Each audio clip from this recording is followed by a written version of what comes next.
सिया खिड़की के पास खड़ी थी। बाहर हल्की हल्की बारिश हो रही थी और हवा में मिट्टी की खुशबू फैली हुई थी।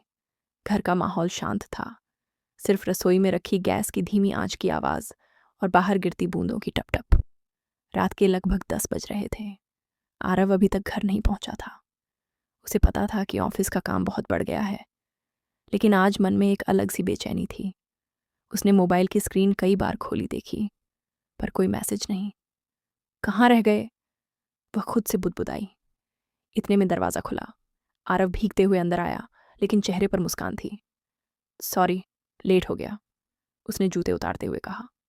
सिया उसकी ओर बढ़ी। इतनी बारिश में बाइक ले आए, एक मैसेज तो कर सकते थे।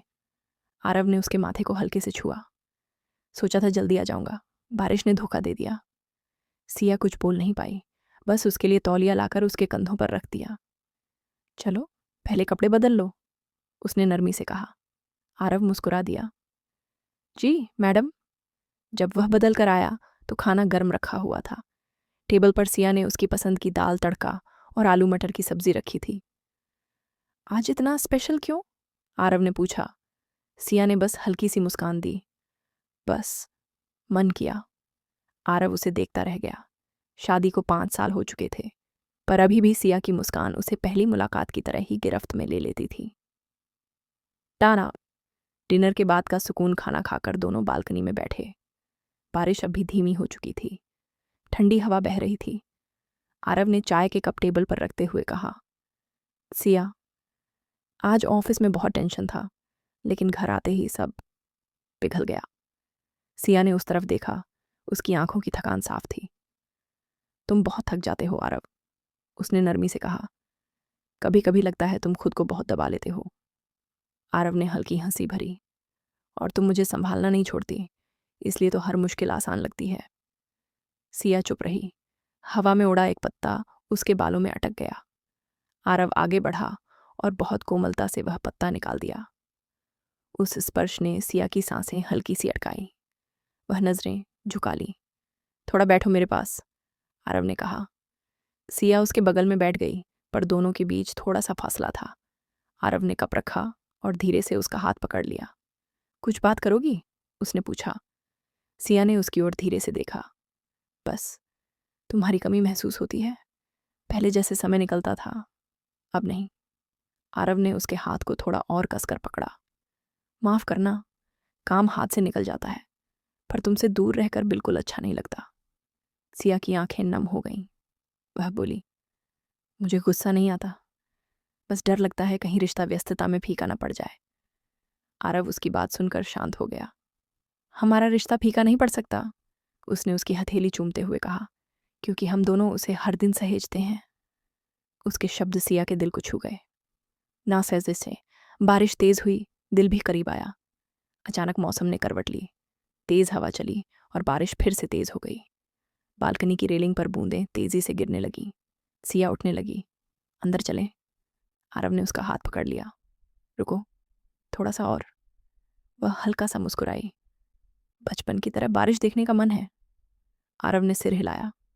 तुम्हारे साथ हर चीज़ बचपन जैसी लगती है। हवा से उड़े सिया के बाल उसके चेहरे पर आ गए। आरव ने धीरे से उन्हें कान के पीछे किया। उन दोनों के बीच अब कोई दूरी नहीं थी। सिया ने धीरे से पूछा, इतना ध्यान से क्यों देख रहे हो? आरव बोला, पता है, जब मैं बहुत परेशान होता हूँ तो सबसे पहले तुम्हारा चेहरा याद आता है। लगता है बस तुम्हारी एक मुस्कान मिल जाए तो सब ठीक हो जाएगा। सिया शर्माते हुए बोली, तुम भी ना, इतनी बातें कैसे कर लेते हो? आरव हंस पड़ा। तुम्हारे सामने सब सच बोल जाता हूँ। बारिश और तेज हो गई। ठंडी हवा ने दोनों को और करीब ला दिया। नाबाशी, दिल का रिश्ता। आरव ने सिया के हाथ अपने हाथों में लिए और बोला, सिया, क्या चल रहा है तुम्हारे दिल में?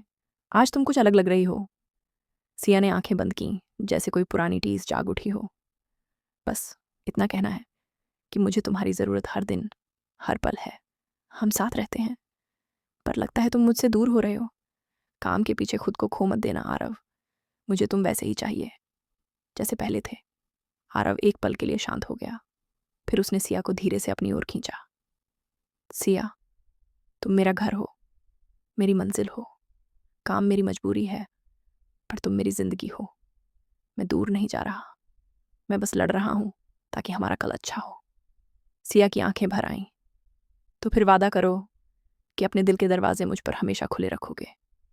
हमेशा, आरव ने उसके माथे पर होंठ रखते हुए कहा। और तुम वादा करो कि यूं ही मुझे संभालती रहोगी। सिया मुस्कुराई।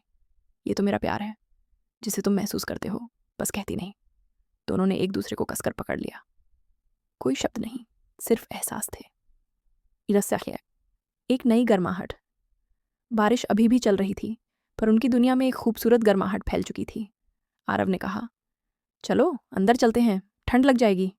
सिया ने उसका हाथ पकड़ा। आज नहीं, आज थोड़ी देर ऐसे ही बैठना है। दोनों बालकनी की फर्श पर बैठ गए। सिर सिया का आरव के कंधे पर था और आरव का हाथ उसकी पीठ पर हल्के से रखा हुआ। कभी कभी सुकून शब्दों से नहीं, बल्कि नज़दीकियों से मिलता है। आज उन्हें वही सुकून मिला था। नरशिप, कहानी का अंत नहीं, एक नई शुरुआत। करीब आधे घंटे बाद बारिश रुक गई। दोनों उठकर अंदर आए। कमरा हल्की रोशनी में डूबा था और खिड़की पर बारिश की खुशबू अभी भी थी। आरव ने पीछे से सिया को गले लगाया। ऐसी रातें बहुत याद रहती हैं। सिया ने उसकी बाह पर हाथ रखकर कहा, क्योंकि ऐसी रातों में हम दिल से बातें करते हैं। आरव ने मुस्कुराते हुए कहा, और दिल